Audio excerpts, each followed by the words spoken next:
ada perintah Sunan Bonang, yaitu perintah menyalakan api. Tinitah Sabdo Sumuru Pindahono yang seharusnya terjadi di masa sekarang ini telah menunggu selama 5 tahun lebih perintah tersebut untuk dilaksanakan. Kalau saya memegang mandat menjadi presiden, tuh kan ada yang nyolot, kalimat ini langsung menjadi sumbu bagi hoaxer yang anti ide saya karena tidak mungkin mandat didapat oleh si Sontolo yang banyak ngayal ini. Yowes, ambil dah tuh jabatan. Awas ya, nggak amanah, ningkatin terus hutang ke atas 6.000 triliun, naikin BBM, naikin listrik, rasanya rakyat kecil pasti bakal teriak kenceng goyang Anda. Ketika dunia disarankan sebaiknya lockdown sampai waktu yang lama oleh globalis cabal seperti pernyataan Bill Gates, ternyata pernyataan ini tidak dianggap oleh banyak negara. Globalis marah. Akhirnya COVID benar-benar menjadi tidak selesai. Dunia pasti sebentar lagi akan bukan dunia yang dulu lagi, yang saling terkoneksi. COVID tipe baru dilepaskan globalis di berbagai wilayah dunia. Lebih dari 10 macam COVID yang memerlukan 10 macam vaksin juga, sehingga ada 19 macam coronavirus beredar saat ini.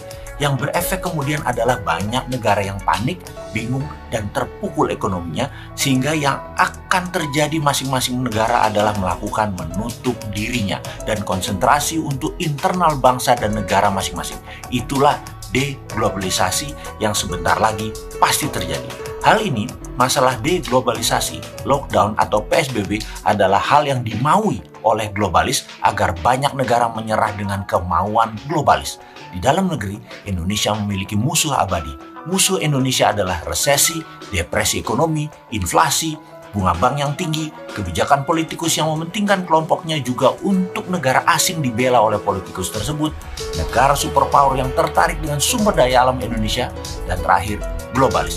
Itu adalah musuh utama. Untuk itu, Indonesia harus berstrategi. Sementara, dunia akhirnya meyakini bahwa COVID akan bersama manusia dalam waktu yang cukup lama, bahkan hingga 5 tahun ke depan atau 10 tahun ke depan akan masih ada. Lalu, apa yang terjadi di dunia sebentar lagi? Vietnam dan Thailand yang kelebihan beras mulai menyimpan cadangan berasnya untuk kebutuhan mereka sendiri. Rusia, penghasil gandum untuk Eropa dan Timur Tengah, mulai memikirkan untuk kebutuhan nasionalnya. Amerika pun mulai menyetok minyak bumi dari Timur Tengah. Cadangan pangan Cina dan cadangan energi Tiongkok sedang dikuras oleh Amerika. Karena pandemi ini, seluruh negara dunia menjadi egois, memikirkan bangsa dan negaranya sendiri. Ekspor-impor antar negara berkurang. Efek global seakan menunggu genderang perang meletus yang memang diadu oleh globalis.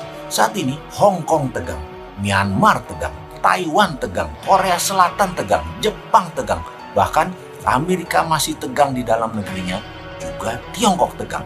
Semua negara seakan siap perang. Tiongkok bahkan di sisi timurnya berkumpul semua kekuatan arsenal persenjataannya secara masif sudah tertata.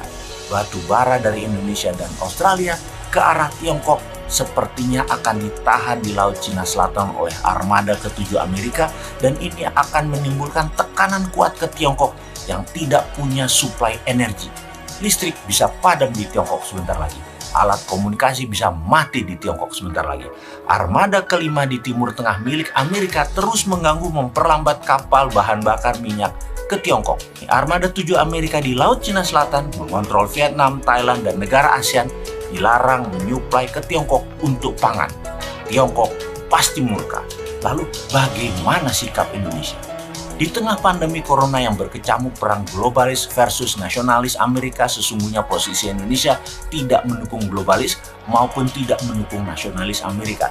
Namun masalah Indonesia adalah terlalu mengandalkan asing IMF, World Bank, serta mitra dagang investasi ambil negara Tiongkok.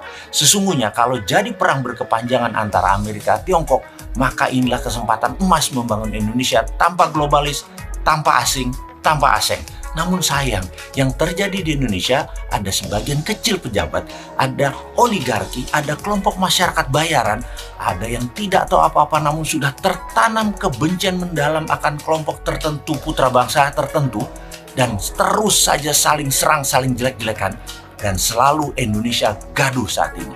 Sosial media mengambil peran besar mengendalikan doktrin maupun hasutan bangsa Indonesia, mulai dari pejabatnya, penguasanya, pengusahanya, sampai rakyat terbawah tidak sadar memakan propaganda dari globalis. Tapi ada juga yang sadar ini semua terjadi tapi mengambil kesempatan melacurkan dirinya baik ke asing atau globalis. Alih-alih membangun Indonesia yang berdikari, warga Indonesia malah bertarung dengan saudara setanah air. Anggapan bahwa bangsa Indonesia tidak memiliki kemampuan untuk bekerja dan membangun negeri, serta pemahaman bahwa tanpa pinjaman luar negeri Indonesia tidak bisa membangun, sehingga perlu asing, perlu globalis adalah ada di pejabat saat ini yang berkuasa. Ini menjadi titik lemah bangsa Indonesia. Sedemikian tidak percaya dengan kekuatan bangsa sendiri. Ide membangun negeri Indonesia untuk berdikari menjadi terhalang dengan keyakinan keilmuan atau hegemoni ilmu dari kelompok kecil pejabat. Lalu ada perintah Sunan Bonang, yaitu perintah menyalakan api.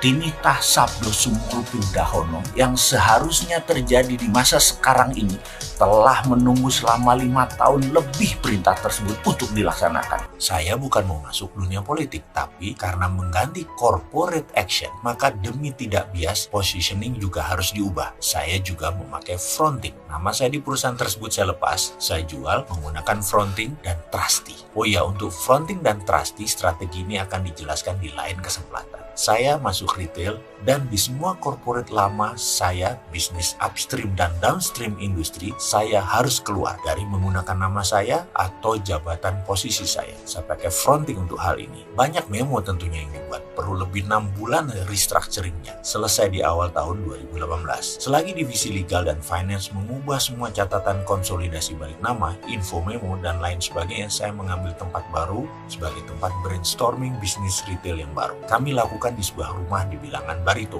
Rumah ini menjadi war room. Di tembok, kertas, coret-coretan, flip chart, di kaca, di whiteboard, semua tulisan, argumen di setiap kata dan paragraf, kalkulasi keuangan, projection, income statement, data statistik, dan banyak lagi dibahas. Ini adalah pekerjaan masih kategori praoperasi. Belum ada pegawai, namun tetap sudah ada biaya-biaya kantor dan biaya lainnya sebagai biaya research. Belum jualan, belum operasional, masih pakai modal sendiri. Berat banget memang membangun usaha yang masih inkubator begini. Apalagi sekali buka mau go internasional. Semua selesai dalam 6 bulan, yaitu di awal 2018. Finalisasi, strategi bisnis operasional, organization chart, who do what, who get what, platform indeks prestasi, target pencapaian, dan bagaimana mencapai. Bagi bisnis, yang namanya platform itu penting. Platform itu fondasi. Jadi, untuk membuat platform perlu detail, rinci, dan melihat jangka panjang. Atau begini deh, biar sederhana memahami platform. Kalau saya memegang mandat menjadi presiden,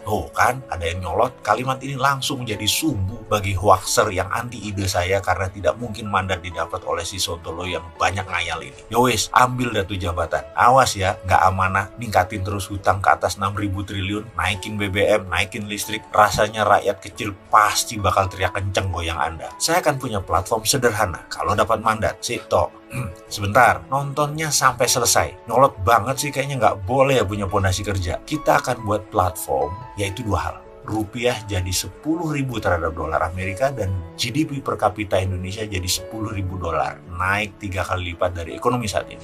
Platform ini bernama Mardigu Rule of 10,000. Oh iya, kalau ada yang mau ngambil platform ini, kita buat rupiah jadi 10.000 dan GDP per kapita 10.000 juga, silahkan. Dengan 2 platform tadi, seluruh kebijakan adalah menyokong tujuan ini. Jadi banyak program BUMN pasti saya tebas karena nggak akan buat Indonesia GDP-nya jadi 1.000 dolar per kapita dengan strategi selama ini. Mudah-mudahan video ini menggambarkan apa yang dimaksud dengan platform. Masih belum paham? Bagaimana kalau saya menceritakan tentang pengalaman kunjungan saya ke kantor Google di Singapura yang sangat mencerahkan?